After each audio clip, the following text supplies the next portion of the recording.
Welcome to జై Telangana TV. ముందుగా headlines చూద్దాం. తాడేపల్లిలోని పార్టీ కేంద్ర కార్యాలయంలో మేనిఫెస్టోను విడుదల చేసిన జగన్ వైసీపీ మేనిఫెస్టోలోని 9 ప్రధాన హామీల విషయంలో చంద్రబాబుతో పోటీ పడలేకపోయామని వెల్లడి.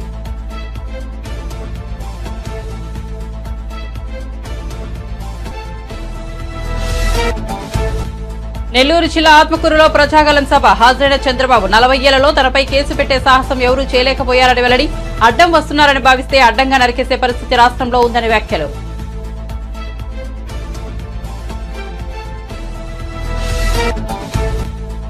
అరకులో కాంగ్రెస్ న్యాయయాత్ర ఆదివాసీల కోసం వైఎస్ఆర్ ఎన్నో పనులు చేశారన్న షర్మిల.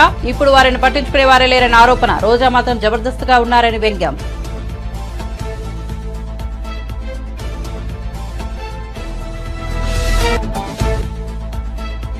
400 స్థానాల్లో గెలిస్తే రిజర్వేషన్లు రద్దు చేయొచ్చు అనేది బీజేపీ కుట్ర అన్న రేవంత్ రెడ్డి. కాంగ్రెస్ అధికారంలోకి వస్తే బీసీ జనాభాను లెక్కించి రిజర్వేషన్లు కల్పిస్తామని హామీ. దేశాన్ని రిజర్వేషన్ రహిత హిందూ దేశంగా మార్చాలన్నది బీజేపీ కుట్ర అన్న రేవంత్ రెడ్డి. ఇక వార్త వివరాల్లోకి వెళ్తే ఎన్నికల్లో లబ్ధి పొందేందుకు ఓట్ల కోసం అసాధ్యమైన హామీలను ఇవ్వడం తనకు చేత కాదని, ఈ విషయంలో చంద్రబాబుతో పోటీ పడలేనని ఏపీ ముఖ్యమంత్రి జగన్ పేర్కొన్నారు. సాధ్యమయ్యే చేయగలిగే హామీలను ఇచ్చారని వివరించారు. ఈ మేరకు శనివారం వైసీపీ మేనిఫెస్టో విడుదల చేస్తూ జగన్ మాట్లాడారు. మేనిఫెస్టో అంటే ఓ పవిత్ర గ్రంథం, ఓ బైబిల్, ఓ ఖురాన్, ఓ భగవద్గీత అని సీఎం చెప్పారు. ఎన్నికల సందర్భంగా పార్టీలు ప్రకటించే మేనిఫెస్టోలకు నిజమైన విలువ, గౌరవం కేవలం తన హయాంలో మాత్రమే దక్కాయని జగన్ వివరించారు. 2014లో వైసీపీ అధికారంలోకి రాకపోవడానికి పార్టీ మేనిఫెస్టో కూడా ఓ కారణమని చెప్పారు. చంద్రబాబులా తాను అసాధ్యమైన హామీలను ఇవ్వలేకపోయారని, అదే తన ఓటమికి కారణమైందని వివరించారు. అయితే అందుకు తాను బాధపడలేదని చెప్పారు. చరిత్రలో చరిత్రహీనుడిగా మిగిలిపోకూడదనే ఉద్దేశంతో తన మిత్రులు, శ్రేయోభిలాషుల సూచనలను పెడచెవిన పెట్టారని, అసాధ్యమైన హామీలను ఇవ్వలేదని జగన్ తెలిపారు.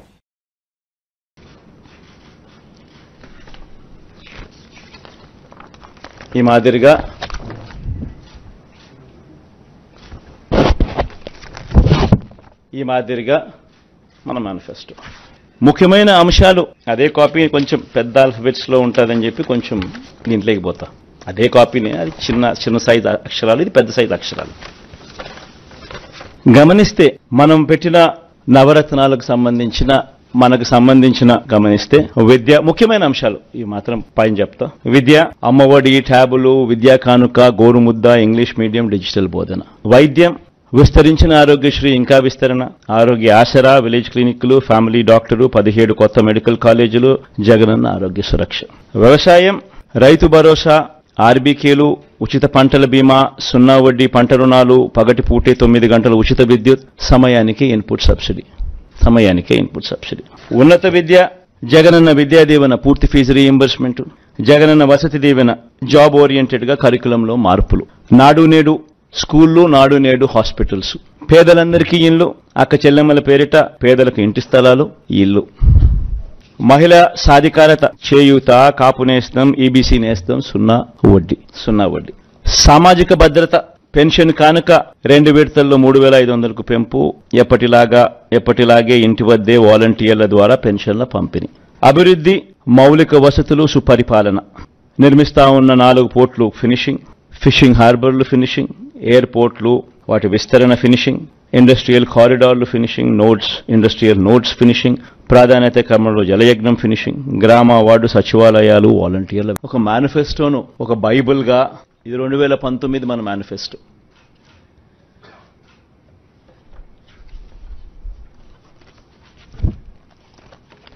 ఈ మాదిరిగా ఇచ్చిన ఈ మేనిఫెస్టోను ఒక బైబిల్గా, ఒక ఖురాన్గా, ఒక భగవద్గీతగా దీన్ని భావిస్తూ దీన్ని ఇంప్లిమెంట్ చేసిన పరిస్థితులు, దీన్ని ఇంప్లిమెంట్ చేసిన విధానం బహుశా దేశ చరిత్రలోనే ఈ 58 నెలలు అన్నది చిరస్థాయిగా చరిత్రలో ఎప్పటికీ కూడా నిలిచిపోతాయి.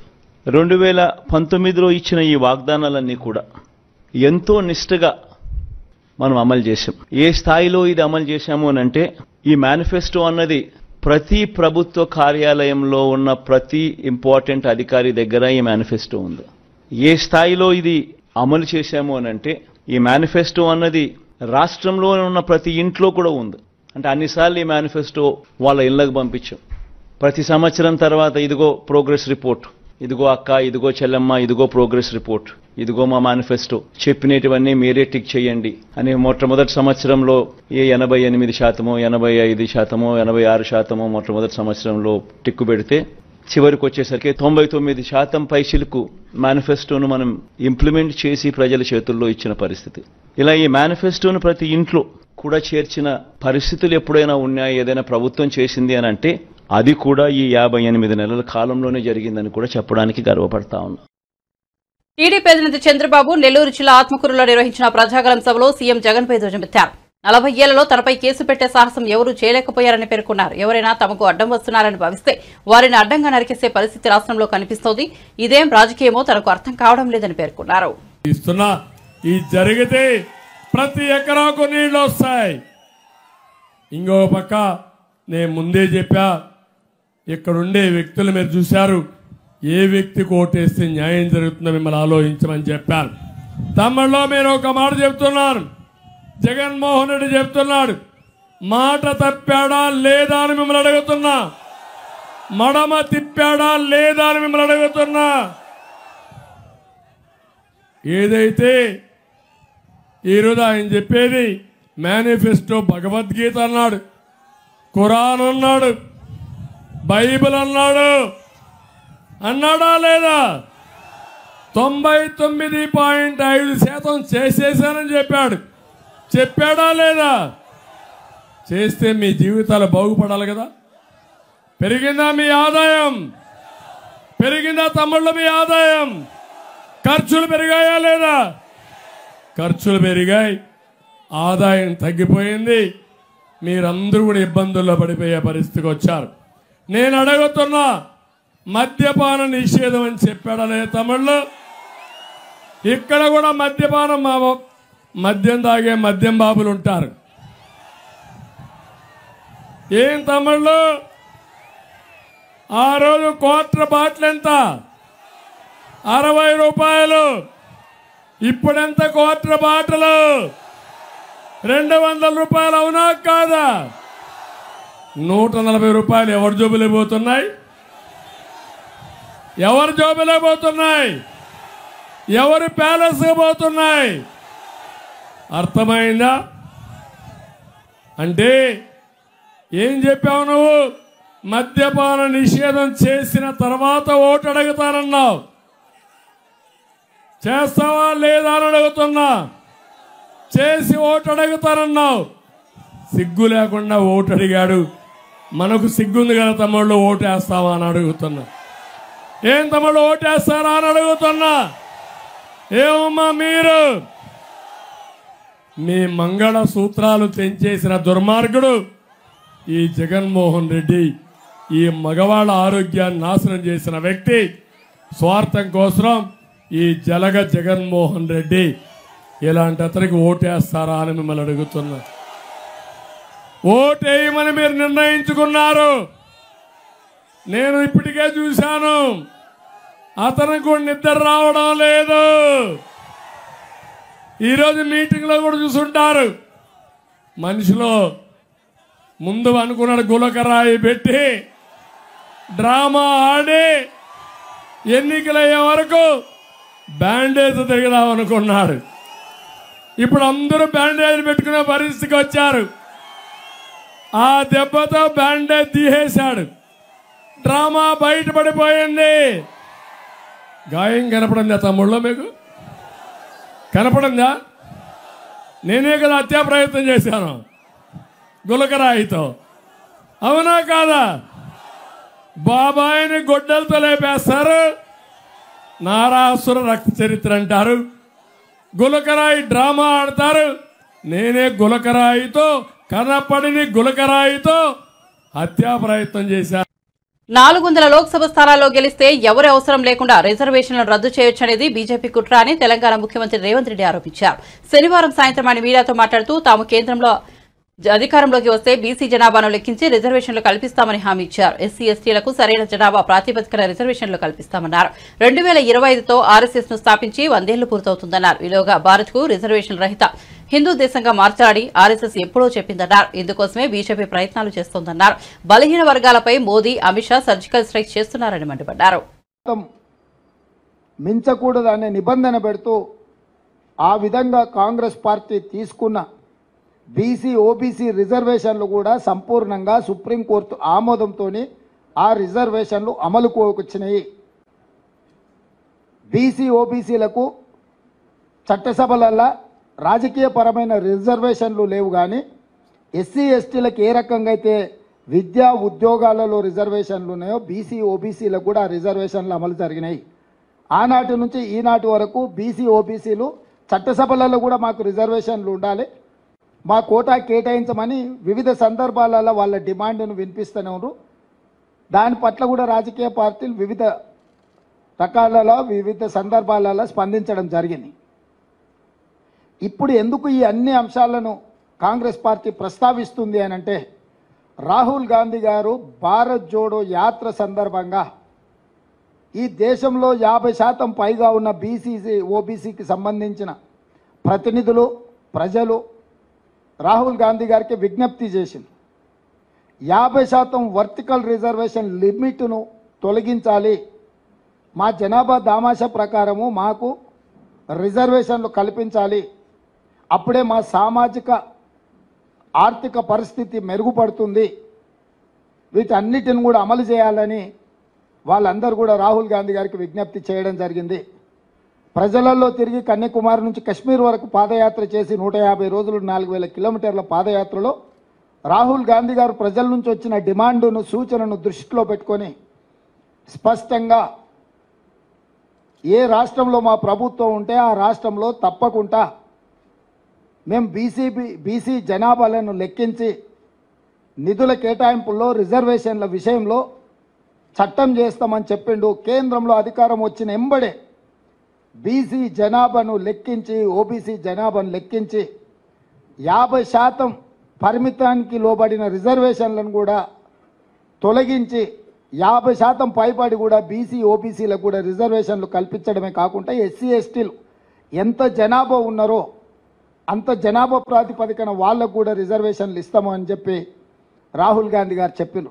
దాంట్లో భాగంగానే భారతదేశం యొక్క ఎక్స్రే అంటే ఒక మనిషిని ఎక్స్రే తీస్తే లోపల ఏమేమి ఉన్నాయో అన్నీ చూడడానికి వైద్యుడికి అవకాశం ఉంటుందో భారతదేశం యొక్క ఎక్స్రే తీసి జనాభాను లెక్కించి జనాభా దామాషా ప్రకారం ఎస్సీ ఎస్టీ బీసీ ఓబీసీ రిజర్వేషన్లు అమలు చేయడమే కాకుండా నిధులను కేటాయిస్తామని చెప్పి ఒక స్పష్టమైన విధానాన్ని రాహుల్ గాంధీ గారు చెప్పడం జరిగింది. ఇది మా విధానం. మరి ఇప్పుడు బీజేపీ విధానం ఏంది? 1925లో ఆర్ఎస్ఎస్ను మొదలుపెట్టినప్పుడు వాళ్ళు ఒక నిర్ణయం తీసుకున్నారు. 100 సంవత్సరాల లోపు ఈ దేశాన్ని హిందూ దేశంగా ప్రకటిస్తామనేది ఒక నిర్ణయం. స్వతంత్రం వచ్చిన తర్వాత కాంగ్రెస్ పార్టీ అమలు చేస్తున్న రిజర్వేషన్లను రద్దు చేసి ఏపీ న్యాయయాత్రలో భాగంగా రాష్ట్ర కాంగ్రెస్ అధ్యక్షురాలు వైఎస్ షర్మిల 19వ రోజు ఎన్నికల ప్రచారం కొనసాగించారు. అలకులో కాంగ్రెస్ పార్టీ నిర్వహించిన సభలో పాల్గొన్నారు. ఈ సందర్భంగా షర్మిల ప్రసంగిస్తూ నాడు వైఎస్సార్ ముఖ్యమంత్రిగా ఉన్నప్పుడు ఆదివాసీల అభివృద్ధి ఎంతో పనులు చేపట్టారని, కార్పొరేషన్ లోన్లు ఇచ్చారని, స్వయం ఉపాధి కల్పించారని, స్వయం ఉపాధి శిక్షణ కేంద్రాలు ఉండేవని వివరించారు. కానీ ఇప్పుడు ఆదివాసీల గురించి పట్టించుకునే నాయకులు లేరని అన్నారు. రాష్ట్ర విభజన తర్వాత చంద్రబాబు 5 ఏళ్లు ముఖ్యమంత్రిగా ఉన్నారని, ఇప్పుడు జగన్ 5 ఏళ్లుగా ముఖ్యమంత్రిగా ఉన్నారు. వీరిద్దరి పాలనలో అరకులో ఏం కొంచెమైనా అభివృద్ధి జరిగిందా అని షర్మిల ప్రశ్నించారు. పోనీ మీ ఎమ్మెల్యే అంతా దోపిడీ ఆట కదా, మీకేమైనా పనికొచ్చారా? పిలిస్తే పలికాడా? అవసరానికి వచ్చాడా? మరి ఎందుకన్నా వీళ్ళ కోట్లేయాలి? ఒకసారి ఆలోచన చేయండి. వేయకూడదు, నిజంగానే వేయకూడదు. అసలు రాజశేఖర్ రెడ్డి గారు ముఖ్యమంత్రిగా ఎన్ని చేశాడన్నా? ఆదివాసీల కోసం ఎస్టీల కోసం రాజశేఖర్ రెడ్డి గారు చేసినంత ఏ నాయకుడైనా చేశారా? ఎస్టీల కోసం 20 లక్షల ఎకరాల పోడు భూములకు పట్టాలిచ్చిన నాయకుడు రాజశేఖర్ రెడ్డి గారు. అలాగే 3000 కోట్ల రూపాయలు ఎస్టీల కోసం వాళ్ళ నిధి, వాళ్ళ రోడ్ల కోసం, వాళ్ళ స్కూళ్ళ కోసం, వాళ్ళ ఆసుపత్రి కోసం నిధి తీసుకొచ్చిన నాయకుడు రాజశేఖర్ రెడ్డి గారు. ఐటీడీఏ అయినా ఏ నిధి అయినా, ఎస్సీ సప్లాన్లైనా, కార్పొరేషన్లైనా ఎంతైతే కేటాయించారో ఎస్టీలకు మొత్తం ఎస్టీలకే ఖర్చు పెట్టే నాయకుడు రాజశేఖర్ రెడ్డి గారు. ఆ రోజు రాజశేఖర్ రెడ్డి గారు కట్టిన ఇల్లులే ఈ రోజుటి వరకు ఉన్నాయి. మళ్ళీ ఏ నాయకుడు కట్టాడు? ఆ రోజు రాజశేఖర రెడ్డి గారు వేసిన రోడ్లే మళ్ళీ ఈ రోజు ఏ రోజులు వేస్తున్నారు? ఎన్ని గూడాలకు ఇంతవరకు కూడా రోడ్లు లేవు అని ఇంతమంది అడుగుతున్నా కూడా ఇప్పుడున్న ప్రభుత్వాలు ఎవరినైనా పట్టించుకుంటున్నాయా? బిడ్డలకు ఉద్యోగాలు లేవు అని ఎంతగా అడుగుతున్నా ఒక్క ప్రభుత్వమైనా ముందుకొచ్చి మేమున్నాము మేము చేస్తాము అన్నట్లుగా ఒక్కరన్నా వ్యవహరిస్తున్నారా? అదే రాజశేఖర రెడ్డి గారు ఉన్నప్పుడు లోన్లు ఇచ్చారు, కార్పొరేషన్ల లోన్లు ఇచ్చారు, స్వయం ఉపాధి కల్పించారు, సెల్ఫ్ ట్రైనింగ్ ఇన్స్టిట్యూట్లు ఉండే, ఎన్ని చేశారు రాజశేఖర రెడ్డి గారు. అలాంటిది ఇప్పుడు ఆదివాసీల గురించి ఎవరైనా పట్టించుకునే నాయకుడు ఉన్నారా? 5 సంవత్సరాలు చంద్రబాబు గారు ముందు ముఖ్యమంత్రిగా ఉన్నారు, ఇప్పుడు 5 సంవత్సరాలు జగన్మోహన్ రెడ్డి గారు ముఖ్యమంత్రిగా ఉన్నారు. మరి వీళ్ళిద్దరిలో అరకు ఎప్పుడైనా ఏ కొంచెమైనా ఏ కోసానైనా ఈ 10 సంవత్సరాల్లో డెవలప్ అయ్యిందో లేదో మీరు ఆలోచన చేయండి. జగన్మోహన్ రెడ్డి గారు అయితే 600 కోట్లు ఇస్తానన్నారట కదా, టూరిజం డెవలప్మెంట్ చేస్తానన్నారట కదా, ఇచ్చారా అన్నా? వచ్చిందా? 600 కోట్లంట, 1 కోటైనా వచ్చిందా? టూరిజం డెవలప్మెంట్ మినిస్టర్ ఎవరు? రోజా అట కదా, జబర్దస్త్ రోజా. ఆమెమో జబర్దస్త్గా ఉండాలి, అరకు ఏమైపోయినా పర్వాలేదు, ఒక్కసారి కూడా రాలేదట కదా, 1 రూపాయి ఇచ్చింది లేదట. మరి ఎందుకైనా వీళ్ళకి ఓట్లు వేయాలి? ఆలోచన చేయండి. ఎవరు ఆలోచించారు? మీ ప్రజల గురించి, మీ అవసరాల గురించి. ఇక్కడ టూరిజం డెవలప్ అయ్యి ఉంటే ఎంత అభివృద్ధి జరిగి ఉండేది, ఎన్ని ఉద్యోగాలు వచ్చిండేవి బిడ్డలకు. 600 కోట్లు ఇస్తామని చెప్పిన వాళ్ళు కనీసం 60 కోట్లు కాదు, 6 కోట్లు కాదు, 1 కోటి కూడా ఇవ్వకపోతే మరి మీ పట్ల వాళ్ళకి చిత్తశుద్ధి ఉన్నట్టా లేదా? మీరు ఒక్కసారి ఆలోచన చేయండి. ఏం చెప్పింది బీజేపీ పార్టీ? అయితే ట్రైబల్ యూనివర్సిటీ ఇస్తామన్నారు, వచ్చిందా? ఇక్కడ మెడికల్ కాలేజ్ రావాల్సి వచ్చింది, వచ్చిందా? ఇంజనీరింగ్ కాలేజ్ అన్నారు, అదైనా వచ్చిందా? ఏ ఒక్కటి రాలేదు. అటు టూరిజం లేదు, అటు డెవలప్మెంట్ లేదు. మరి ప్రజలు ఎట్లా బతకాలి?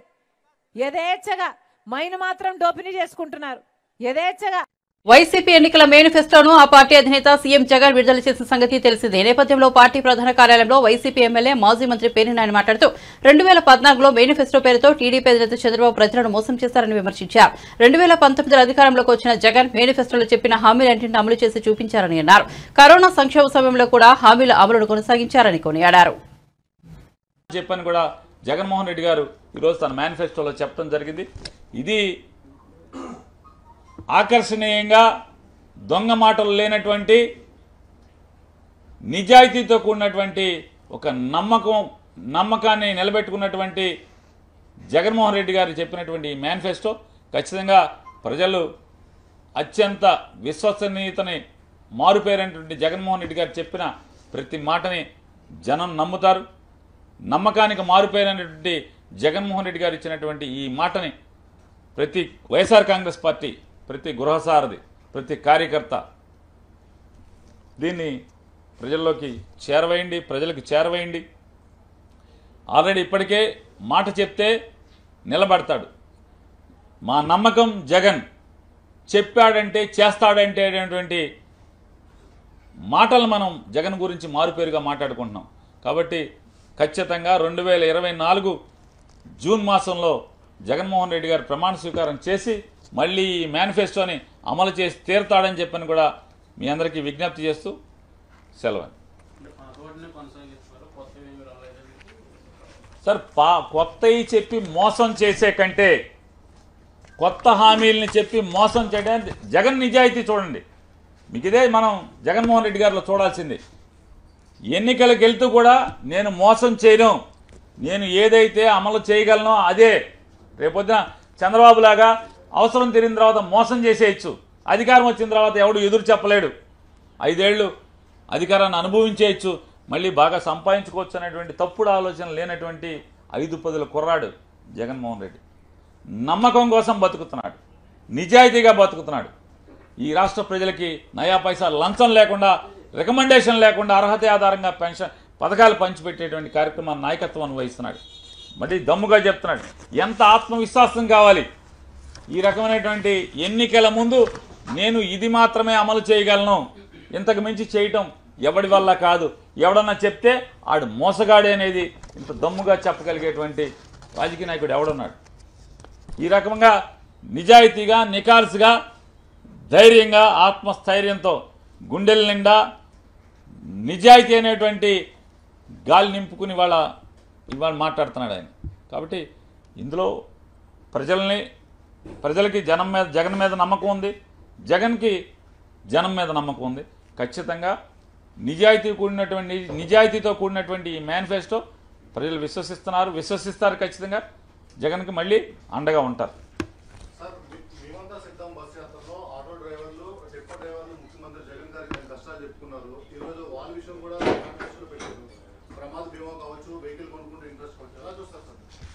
అంటే జగన్ అంటే పేదవాడి పట్ల సానుకూల దృక్పథం ఉన్నటువంటి రాజకీయ నాయకుడు అంటే అధికారం కోసం వెంపర్లాడేటువంటి రాజకీయ నాయకుడు. కోమిరెడ్డి వెంకటరెడ్డి వద్ద 22 మంది బీఆర్ఎస్ ఎమ్మెల్యేలు ఉన్నారని, తనకు ఫోన్ వచ్చిందని, వారంతా కాంగ్రెస్ పార్టీలో చేరేందుకు సిద్ధమని తనకు చెప్పారని, కానీ నేను మాత్రం ఆయన మాటలు నమ్మలేదని హుజూరాబాద్ బీఆర్ఎస్ ఎమ్మెల్యే పాడి కౌశిక్ రెడ్డి అన్నారు. తాము కేసీఆర్ సైనికులుగా పనిచేస్తామన్నారు. కోమిరెడ్డిని మెంటల్ ఆసుపత్రిలో చేర్పించాలని ఎద్దేవా చేశారు. శనివారం ఆయన మీడియాతో మాట్లాడుతూ హవాలా దందా కోమిరెడ్డికే సాధ్యమని విమర్శించారు. హరీష్ రావు గారిని విమర్శించిన తీరు చూస్తే చాలా బాధ అనిపించి ఇలా కంపల్సరీ ప్రెస్ మీట్ పెట్టాలన్న ఉద్దేశంతో ఇలా హుజరాబాద్ లో ఉన్నప్పటికీ 2-3 ప్రోగ్రాంలు క్యాన్సిల్ చేసుకుని అయినా ఇలా కరీంనగర్కి వచ్చి హెడ్ క్వార్టర్ లో ప్రెస్ మీట్ పెట్టడం జరుగుతూ ఉన్నది. కోమటిరెడ్డి వెంకటరెడ్డి గారికి మంత్రి కాగానే గండకౌరం బాగా పెరిగింది. ఆయన మంత్రిలాగా మాట్లాడతలేడు, ఒక మూర్ఖుల్లాగా మాట్లాడుతూ ఉన్నాడు. నిన్న హరీష్ రావు గారిని విమర్శించిన తీరు చూస్తుంటే ఆయన మానసిక పరిస్థితి బాగలేదనిపిస్తా ఉంది. 4-5 పెగ్గులు దాగి మందు దాగి నిన్న ప్రెస్ మీట్ పెట్టి హరీష్ రావు గారిని తిడుతా ఉన్నారు. ఇలా ఈ రాష్ట్ర మంత్రివర్గంలోనే సబ్జెక్టు లేని సన్యాసే కోమటిరెడ్డి వెంకటరెడ్డి ఒక జోకర్, ఒక బ్రోకర్, ఒక తాగుబోతోడు. హౌలా పనులైనా హవాలా దందాలైనా కోమటిరెడ్డి వెంకటరెడ్డితోనే సాధ్యం అని చెప్పి సందర్భంగా మీ అందరికి కూడా తెలియజేస్తా ఉన్నాను. వెంకన్న, నీకు సిగ్గు అనిపిస్తలేదా? నీకు సిగ్గు, శరము, లజ్జ, మానం లేదా అని నేను అడుగుతా ఉన్నాను. జూనియర్ అయిన రేవంత్ రెడ్డి కింద పనిచేయడానికి నీకు సిగ్గు అనిపిస్తలేదా? ఒక తెలంగాణ ద్రోహి రేవంత్ రెడ్డి, అట్లాంటి రేవంత్ రెడ్డి గారి కింద పనిచేస్తుంటే నీకు సిగ్గు అనిపిస్తలేదా, శరం అనిపిస్తలేదా అని నేను అడుగుతా ఉన్నా. ఇవాళ అందుకే నాకు వెంకన్నకి దేవుడు కోడికున్న దిమాగ్ కూడా వెంకన్నకి లేదని నేను అంటా ఉన్నాను. ఆయన మాట్లాడే తీరు, ఆయన మాట్లాడే భాష, ఆయన ఏం మాట్లాడతాడో ఎవరికి తెలియదు సబ్జెక్ట్. ఎస్, హరీష్ రావు గారు ఒక ఛాలెంజ్ని విసిరిండు. దాన్ని మీరే అన్నారు కదా. ఆయన విసిరిన తర్వాత మీ ముఖ్యమంత్రి రేవంత్ రెడ్డి గారే అన్నారు కదా, అన్ని పేపర్లు రెడీ పెట్టుకొని అన్నది మీ ముఖ్యమంత్రే కదా. అయినా హరీష్ రావు గారు సొంతంగా కూడా ఈ మాట అనలే. హరీష్ రావు గారు ఒక మీటింగ్లో పోతే రైతులు, మహిళలు, యువకులు వచ్చి హరీష్ అన్న, రేవంత్ రెడ్డి గారు ఆగస్టు 15కి నేను రైతు రుణమాఫీ చేస్తా అంటుండు కదా, ఆగస్టు 15కి రైతు రుణమాఫీ చేస్తా అంటుండు కదా, నువ్వు ఈ సవాల్ విసిరి నువ్వు రాజీనామా చేయి మా కోసం. నువ్వు 5 ఏళ్లు నీకు పవర్ లేకున్నా మంచిదే, నువ్వు ఒక్కసారి మాకు రాజీనామా చేయి, ఆయనను కూడా రాజీనామా చేయమందాం. ఈ సవాల్ని స్వీకరిస్తే దీంతోనన్నా మాకు నమ్మకం వస్తుంది ఒక్కసారి అని ప్రజలు అడిగిరండి హరీష్ రావు గారిని. ప్రజలు అడిగితే హరీష్ రావు గారు వాళ్ళ ప్రజల కోసం ఈ 5 సంవత్సరాలు. ఏపీలో త్వరలో జరగనున్న సార్వత్రిక ఎన్నికల్లో పోలింగ్ శాతాన్ని 82కు పైగా పెంచడమే లక్ష్యంగా ఈసీ చర్యలు చేపడుతున్నట్లు రాష్ట్ర ఎన్నికల ప్రధాన అధికారి ముఖేష్ కుమార్ మీనా తెలిపారు. గుంటూరులోని ఎన్టీఆర్ మున్సిపల్ స్టేడియంలో నిర్వహించిన లెట్స్ ఓట్ 3K నడక కార్యక్రమానికి ఆయన ముఖ్య అతిథిగా హాజరయ్యారు. పలు కళాశాలలకు చెందిన యువత, అధికారులు ఈ కార్యక్రమంలో పాల్గొన్నారు. యువత ఓటు హక్కు వినియోగించుకోవాలని సూచించారు. చేసిన తర్వాత డ్రాఫ్ట్ లిస్ట్ ఇష్యూ చేసిన తర్వాత చాలా తక్కువ మంది ఉన్నారు. అప్పుడు ఓన్లీ 2.5 లక్షల మంది. తర్వాత డిస్ట్రిక్ట్ అడ్మినిస్ట్రేషన్ ప్రయత్నం వల్ల, తర్వాత ఈ లెట్స్ ఓట్ లాంటి ఆర్గనైజేషన్ ప్రయత్నం వల్ల ఈరోజు 10 లక్షల పైన వెళ్ళింది. సో చాలా మంచి ఫిగర్, చాలా హెల్దీ ఫిగర్ ఇప్పుడు మనకు ఉన్నది. మొత్తం రాష్ట్రంలో ఇప్పుడు అరౌండ్ 4,13,00,000 ఓటర్స్ ఉన్నారు. నెక్స్ట్ 2-3 డేస్లో ఆ లిస్ట్ కూడా అందరు క్యాండిడేట్స్ కూడా మేము ఇవ్వబోతున్నాము. నౌ నెక్స్ట్ రెస్పాన్సిబిలిటీ అంటే ఈ అందరూ న్యూ ఓటర్స్ తర్వాత మిగతా ఓటర్స్ కూడా ముందుకు వచ్చి ఆ రోజు vote 13th May polling day రోజు ఓట్ వేయాలి. సో ఆ ప్రయత్నంకి భాగంగా ఈరోజు ఇక్కడ ర్యాలీ ఏర్పాటు చేయడం జరుగుతుంది. లాస్ట్ టైం మనకు 79% ఓటింగ్ ఉండేది. ఈసారి అట్లీస్ట్ 82 to 83% ఓటింగ్ శాతం పెంచడానికి అన్ని ప్రయత్నాలు మనం చేస్తున్నాము. ఓట్ చేయాలి. అర్బన్ ఏరియాస్లో మన రాష్ట్రంలో కూడా ఆల్దో మిగతా రాష్ట్రాల కంటే యావరేజ్ ఓటింగ్ పర్సెంటేజ్ చాలా ఎక్కువ ఉంది. యాజ్ ఐ సెడ్ 79% ఉంది.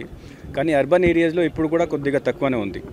సో సుమారుగా 18 సిటీస్లో మన అసెంబ్లీ కాన్స్టిట్యుయెన్సీస్లో ఇట్ ఈస్ బిలో 68% ఉండేది. సో ఇది పెంచడానికి ఈసారి మనం స్పెషల్ ప్రయత్నం కింద అంటే అక్కడ ఎవరు ఓట్స్ చేయడం లేదు ఐడెంటిఫై చేయడం జరిగింది.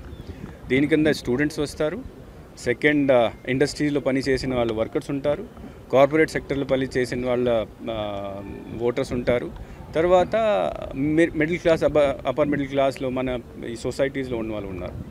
సో మన స్ట్రాటజీ కింద ఈ 4 కేటగిరీస్ని మనం టార్గెట్ చేయడం జరిగింది. People who are working in the industries మనం ఆల్రెడీ ఆ రోజు సెలవు డిక్లేర్ చేశాము. ఆ సెలవు కూడా we have declared without work they paid holiday కింద డిక్లేర్ చేయడం జరిగింది, పెయిడ్ వర్కింగ్ డే కింద డిక్లేర్ చేయడం జరిగింది. తర్వాత ఇండస్ట్రీస్ డిపార్ట్మెంట్ ద్వారా జిల్లా లెవెల్లో ఇండస్ట్రీస్ డిపార్ట్మెంట్ ద్వారా వాళ్ళతో కోఆర్డినేట్ చేసి 3 days ముందు పెట్టేసి కంపల్సరీగా వాళ్ళని ఈసారి యాజమాన్యంతో మాట్లాడి we'll try to influence them to send them to vote. తర్వాత ఏ రోజు ఏ ఇండస్ట్రీ ఆయన వాళ్ళని అలౌ చేయలేదు ఎక్సెప్ట్ ఎమర్జెన్సీ కేసెస్లో. We'll definitely take action against those people also. Corporate సెక్టర్లో కూడా మన జిల్లా లెవెల్లో నోడల్ అధికారి ద్వారా మేము టచ్లో వచ్చాము. అండ్ అట్ ద సేమ్ స్టూడెంట్స్కి మీరు ఇప్పుడు చూస్తున్నారు ఇట్లాంటి అటెంప్ట్స్ ద్వారా పెంచడానికి ప్రయత్నాలు ఉన్నాయి. సో డెఫినెట్లీ ఈ 20 కాన్స్టిట్యుయెన్సీస్ మనం ఐడెంటిఫై చేశాము. అక్కడ కూడా ఈసారి ఓటింగ్ శాతం పెంచి యావరేజ్ ఓటింగ్ శాతంని 83% వరకు తీసుకురావడానికి ప్రయత్నాలు చేస్తున్నాం. Thank you. ఇచ్చిన హామీలు నెరవేర్చకుండా పోలీసులను జగన్ మోసం చేశారని ప్రముఖ నటుడు జనసేన నేత నాగబాబు ఆరోపించారు. డిపార్ట్మెంట్లో నూతన నియామకాలు చేపట్టకపోవడంతో పోలీసులకు పరిభారం పెరుగుతోందని విమర్శించారు. సకాలంలో వారికి వేతనాలు సైతం చెల్లించడం లేదని మండిపడ్డారు. ఒకసారి వినండి. జీతాలు పెంచడంలో, సిపిఎస్ రద్దులో ఉద్యోగులందరినీ ఎలా మోసం చేశాడో పోలీసులను కూడా జగన్ అలాగే ముంచేశాడు. పోలీసు అన్నలు, నేను రాగానే మీ అందరికీ వారానికి ఒకరోజు సెలవు ఇచ్చేస్తాను అని తీయగా ఎన్నికలకు ముందు చెప్పాడు. మీ వీక్లీ ఆఫ్ ఫైల్ మీద సంతకం కూడా పెట్టేశానని కుర్చీలో కూర్చున్నాక చెప్పాడు. అసలు సెలవిచ్చే ఉద్దేశం ఉంటేనే కదా వీక్లీ ఆఫ్ అమలు కాలేదు. సరికదా, టైము పాడు లేకుండా డ్యూటీలు వేసి పారేస్తున్నాడు. కారణం, పోలీస్ శాఖలో ఉన్న ఖాళీ భర్తీ చేసి కొత్తగా రిక్రూట్మెంట్ చేస్తే ఉన్న పోలీసులకి వారానికి ఒకరోజు సెలవు దొరికేది. ఈ పోలీస్ రిక్రూట్మెంట్ కూడా సక్రమంగా జరగలేదు. నోటిఫికేషన్ ఇస్తాడు, కోర్టులు కేసులు వేయిస్తాడు, రిక్రూట్మెంట్ అర్ధాంతరంగా ఆగిపోతుంది. 6500 పోలీస్ పోస్టులు భర్తీ చేసి ఉంటే ఖచ్చితంగా పోలీసులకు సెలవు పెట్టుకునే వీలు సిక్కేది. ఈ మహానుభావుడు సరిగా రిక్రూట్మెంట్ చేస్తేనే కదా. స్టాఫ్ లేరు కాబట్టి డబుల్ డ్యూటీనో ట్రిపుల్ డ్యూటీనో చేసినా ఏం ఉపయోగం? కనీసం ప్రభుత్వం నుంచి రావాల్సిన జీతాలు టైంకు రావు.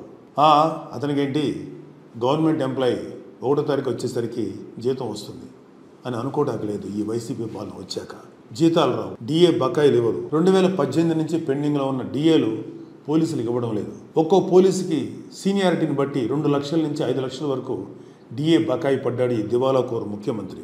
పోలీసులకి రౌండ్ ద క్లాక్ డ్యూటీ కాబట్టి వాళ్ళకు ఉన్న సెలవులను ప్రభుత్వానికి సరెండర్ చేస్తారు, వాటికి డబ్బులు ఇస్తారు. పోలీసులకు సెలవులు లేవు, వాటిని ప్రభుత్వానికి సరెండర్ చేసిన డబ్బులు ఇవ్వడం లేదు. డిఏలు టీఏలు సరెండర్ లీవులు ఎగ్గొట్టేస్తున్నాడు అని పోలీసులు బాధపడే లోపే వాళ్ళు దాచుకున్న జీపీఎఫ్ డబ్బులు కూడా దోచేశారు.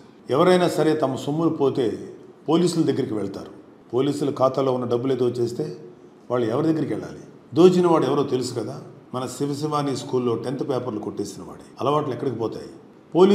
పోలీస్ సోదరులు, మీరు మీ కుటుంబ సభ్యులు ఒక ఆలోచన చేయండి. జగన్ మీ శ్రమను దోచేస్తున్నాడు, ఆర్థికంగా నష్టపరిచాడు, మీ ఆరోగ్యాలు గొల్లైపోతున్నా చలించడు, పైగా మీతో తన రాజకీయ అవసరాలకు తగ్గట్టు పని చేయిస్తున్నాడు. పవన్ కళ్యాణ్ గారికి తెలుసు పోలీసులను వైసీపీ పావులుగా వాడుతుంది అని. రాబోయే కూటమి ప్రభుత్వంలో కాకి సోదరుల కష్టాలు తీర్చే బాధ్యతను తీసుకుంటాం. వారి శ్రమను దోచే పనులు చేయబోం. పోలీసులకు రావాల్సిన అలవెన్స్లు, సెలవులు వచ్చేలా చేస్తాం. తాడేపల్లిలోని పార్టీ కేంద్ర కార్యాలయంలో మేనిఫెస్టోను విడుదల చేసిన జగన్, వైసీపీ మేనిఫెస్టోలోని 9 ప్రధాన హామీల విషయంలో చంద్రబాబుతో పోటీ పడలేకపోయామని వెల్లడి.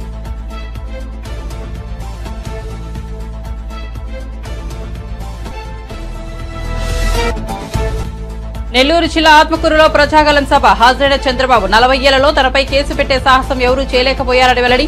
అడ్డం వస్తున్నారని భావిస్తే అడ్డంగా నరికేసే పరిస్థితి రాష్ట్రంలో ఉందని వ్యాఖ్యలు.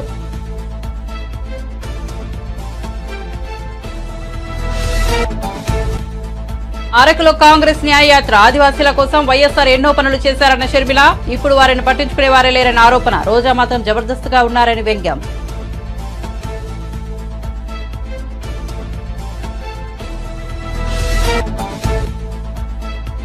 400 స్థానాల్లో గెలిస్తే రిజర్వేషన్లు రద్దు చేయొచ్చు అనేది బీజేపీ కుట్ర అన్న రేవంత్ రెడ్డి. కాంగ్రెస్ అధికారంలోకి వస్తే బీసీ జనాభాను లెక్కించి రిజర్వేషన్లు కల్పిస్తామని హామీ.